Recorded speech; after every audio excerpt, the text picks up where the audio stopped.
I thought that my dream of flying a warbird at Joe Knoll was over with. Then a friend and supporter of my site offered to buy the plane, have me build it, fly it at Joe Knoll, and he would meet me there from Texas, and I'd turn the plane over to him so he could take it back home. I said yes. No kidding, huh? The Top Flite P-47 arrived in an undamaged double box system. All of the components inside were still taped in place, and many of them had this bubble wrap all over them. I know that all this stuff being taped in place can be a little frustrating, but it does a good job of keeping everything in good condition. And it seems that, as I would have expected, Top Flite went the extra mile and had everything packaged better. None of the bags were opened up, none of the parts were loose in the box.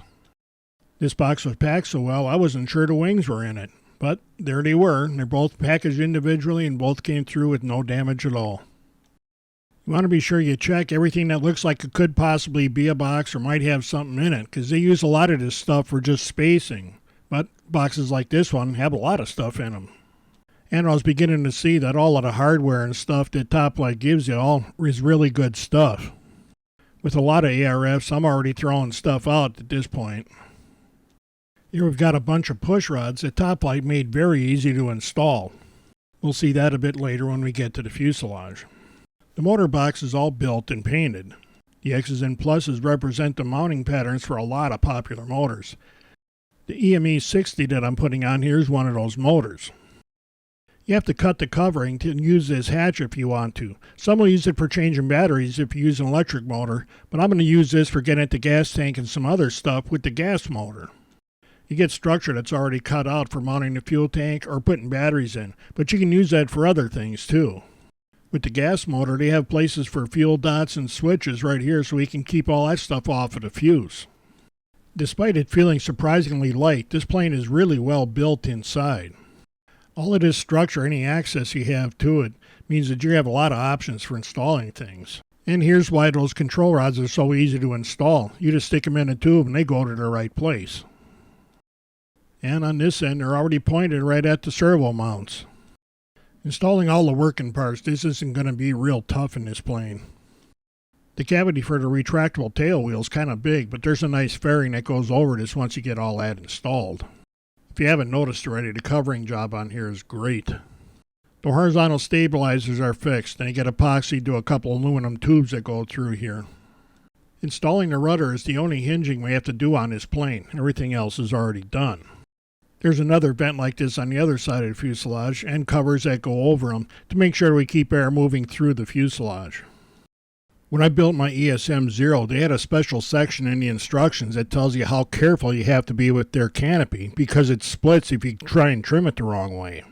Top Flite wins again because this canopy is made from decent thickness material. It's already cut and shaped, and we do have to glue it on, but that's all we have to do to it. I might take some extra time and wipe out the inside a little bit, but that's all we gotta do. I'm perfectly willing to kiss somebody at Top Flite because they put the wheel wells in themselves rather than tell us how easy it is. And they weren't fooling around when they put the mounting rails in for the Retracts. The doors that ride along with the wheels are made out of fiberglass and are nicely made.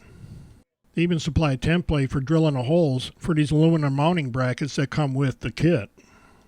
I originally thought the wheel cavities looked kind of big, then I found the 5-inch wheels that they give you. If you hear anybody with one of these planes complaining about grass or bumps, you can just go right ahead and slap them around a little bit.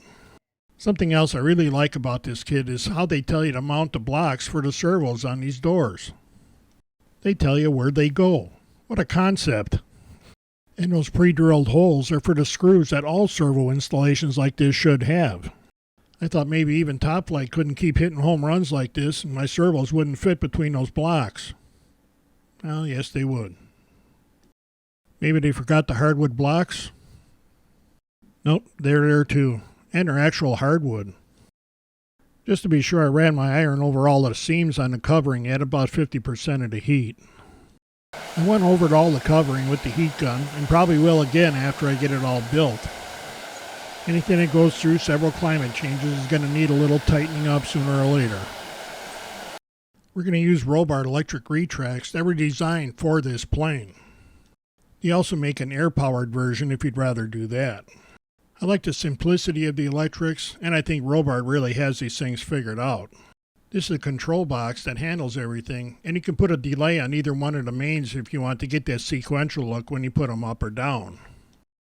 And this is the retractable tail wheel for this plane. The thing looks absolutely huge, but it fits, and it even has its own little oil strut. It's like a shock absorber right there that takes up some of the impacts on the tail wheel. We're going to use a Spectrum Power Safe receiver for this plane.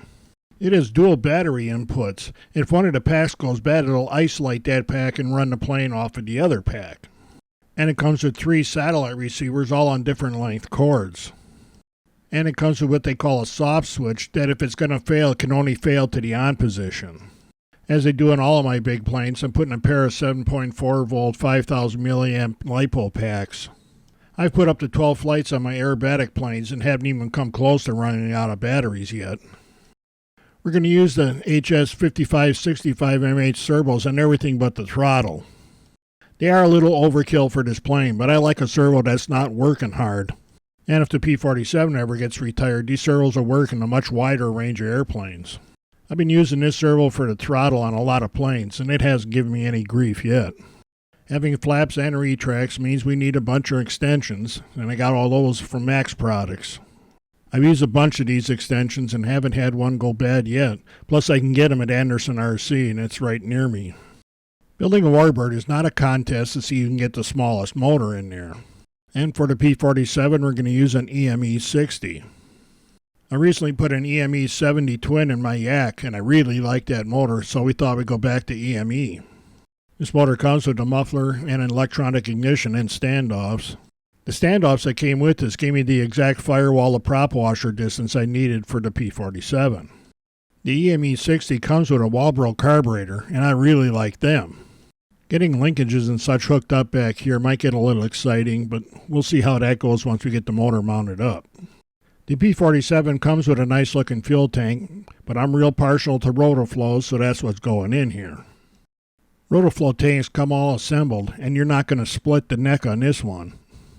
And I love the octagon shape because it makes it so easy to get the plumbing in the plane. But it's what's inside that really makes these tanks special. This is the assembly that's inside the tank and draws the fuel, and if anything, this is overbuilt. But I like durability and dependability. I've got a full review of the Rotoflow tanks on my site, and you can read about all the features there. But I can promise you that I'm not going to fly a plane that doesn't have one of these in it if I can help it. As we finish this video, I'm already well into assembling the wing for the P-47. And it seems at every step I'm finding things about the top flight kit that's way better than the ESM I built earlier. The only thing I'm replacing is the fuel tank out of the top flight kit, and I probably didn't need to do that. But stay tuned, I think this is going to be a fun one.